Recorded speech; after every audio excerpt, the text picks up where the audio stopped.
Saudara-saudara yang dikasihi oleh Tuhan Yesus Kristus, selamat pagi.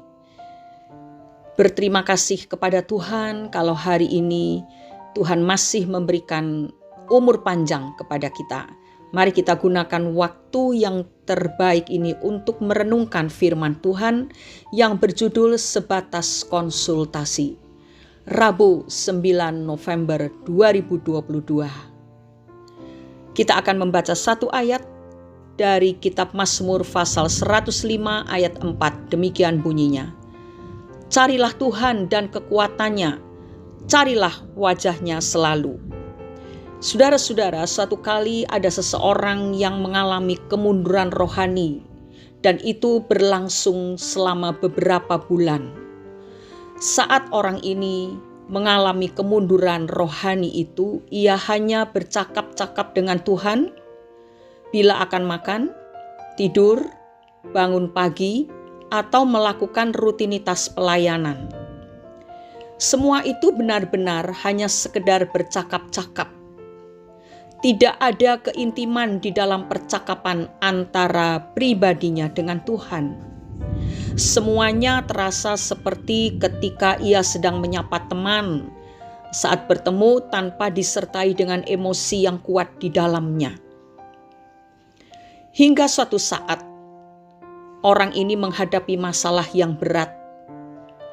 Lalu, ia membaca sebuah buku tentang doa.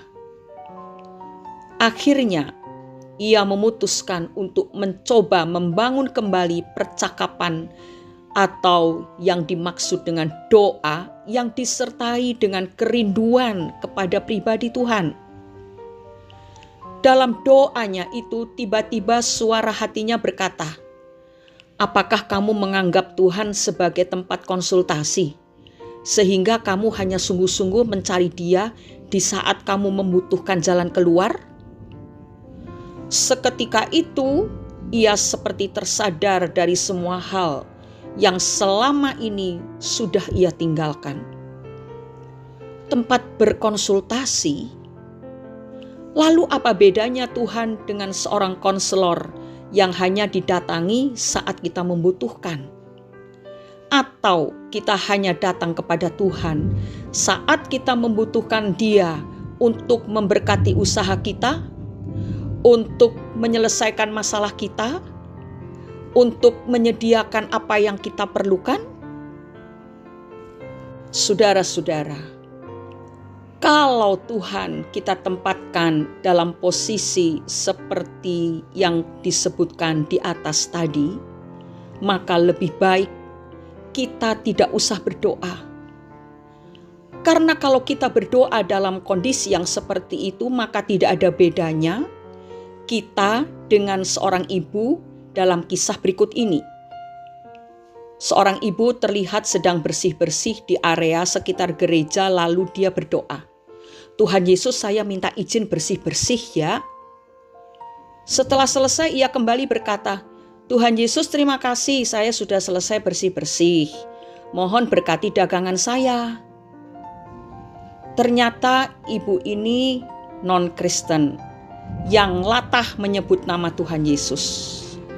Alasan ia melakukan hal tersebut adalah sebagai ucapan syukur dan juga permohonannya kepada pemilik rumah ibadah tersebut. Meskipun ia telah melakukan hal itu selama bertahun-tahun dan mengakui bahwa dengan melakukan demikian dagangannya laris, tapi ia tetap tidak menaruh imannya kepada Tuhan. Ibu ini hanya datang meminta berkat bukan karena ia menganggap Tuhan sebagai satu-satunya Tuhan atas seluruh hidup manusia. Ia hanya membutuhkan berkat. Dan ia melakukan itu hanya sebagai tempatnya mencari berkat. Bukan sebagai bentuk penyerahan diri total kepada Tuhan Yesus. Tentu kita bisa melihat bedanya ya saudara.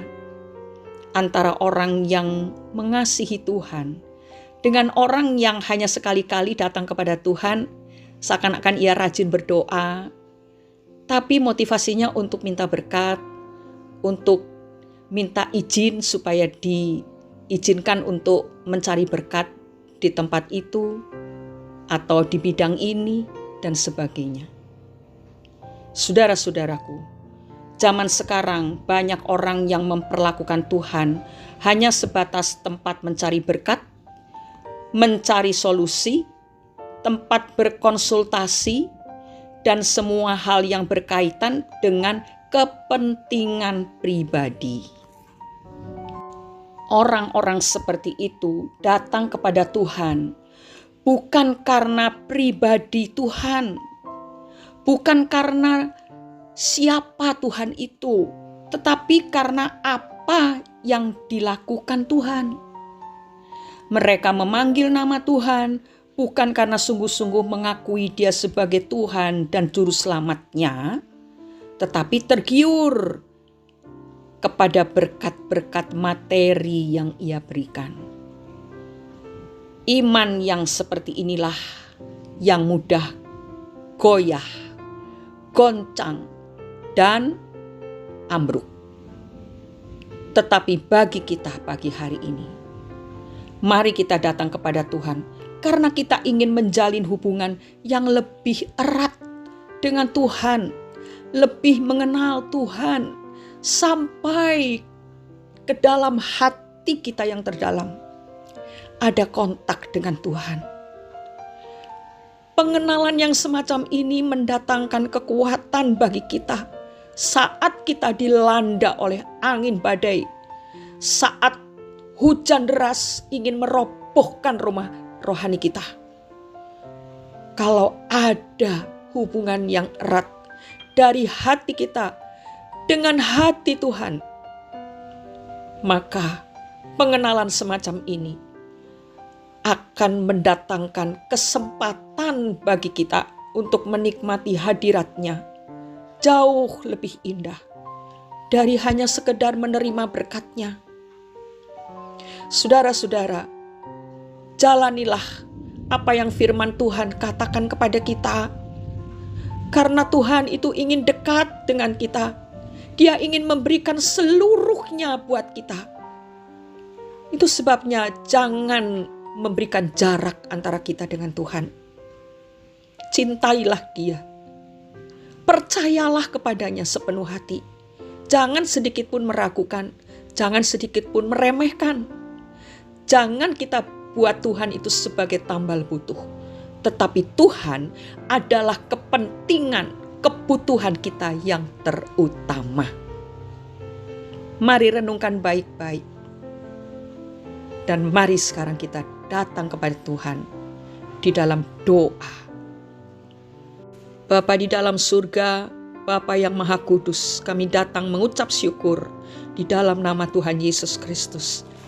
Terima kasih kalau hari ini kami menangkap apa yang Tuhan bicarakan kepada kami, yaitu bahwa Tuhan ingin menjadi yang terutama dalam hidup kami, karena Engkau akan menaungi kami. Engkau membawa kami ke dalam hadirat-Mu, suatu kehidupan yang sangat indah, yang kami nikmati walaupun banyak pergumulan. Tetapi kalau kami memiliki hubungan yang erat dari hati kami dengan hati Tuhan, maka segala peristiwa walaupun itu sangat memukul hidup kami, tapi kami tetap kuat. Karena kasih-Mu penuh di dalam hati kami. Karena Engkau mengasihi kami. Karena Engkau menempatkan kami di tangan-Mu, di pikiran-Mu, di hati-Mu. Dan Engkau memberikan tempat bagi kami untuk berada di kaki-Mu, mendengar dan menangkap apa yang keluar dari mulut Allah, yaitu firman Tuhan. Terima kasih Bapa. Roh Kudus, bantulah kami untuk memperbaiki hubungan kami dengan Tuhan. Kami tidak mau lagi menjadikan Tuhan sebagai tambal butuh, tetapi Tuhan adalah kebutuhan kami yang utama, yang tidak pernah bisa dipisahkan. Setiap detik dari hidup kami mau berada dekat dengan Tuhan. Terima kasih Bapa. Dalam nama Tuhan Yesus Kristus kami sudah berdoa dan mengucap syukur. Amin. Carilah Tuhan bukan karena berkat materi yang Ia berikan, tapi carilah Tuhan, karena Tuhan adalah segalanya bagi hidupmu.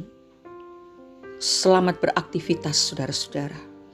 Perhatikan apa yang menjadi kerinduan Tuhan untuk setiap pribadi kita. Penuhi itu, maka engkau, aku, kita semua akan hidup di dalam suasana sorga. Tuhan memberkati kita. Amin.